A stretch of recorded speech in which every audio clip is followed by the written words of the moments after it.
乡亲大家平安，今仔日是新历的10月31，旧历的10月初4，礼拜四。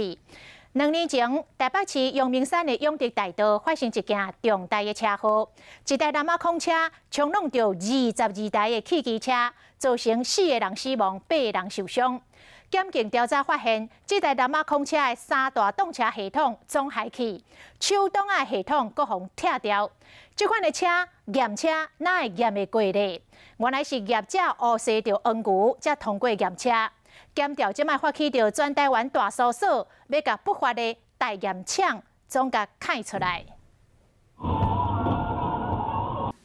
轿车停落来等红灯，头前的车向拢被弄开，未输保龄球同款，零件甲满死，价哀声不绝，造成车祸凶手就是伊。画面中这台南仔空车。沿路拢无打挡啊，一直冲，总共弄歹22台汽机车，也有边仔的人家厝，造成4死8伤的悲剧。撞上去，他就往对向啦，就一直去，然后那下面上来的人就一定撞在一起啊，又是上班时间。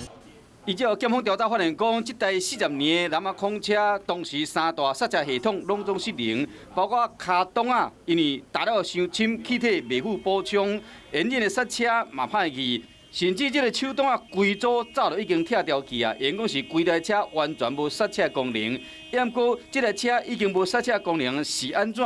我都通过验车，内行人拢知影。这些东西可能反正东西坏掉，我验车验不过没关系，我就是塞个红包我就验过了。其实黄牛相信大家都知道说有这个东西啦，因为毕竟车子久了，那零件找寻的部分可能会比较困难。对，然后再加上可能维修的单价也会偏高，那当然是以厂商的角度可能会认为说，那我去找黄牛，去找代验的，可能去规避这个验车的部分。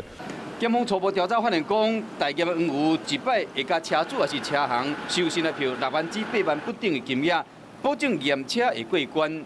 结果安排合作的大验厂验车，干那为着要通过验车，结果发生车祸，夺走人命。公路总局表示讲，若是发现民间的大验厂有不法的事实，就需停止委托大验，并且会甲处分。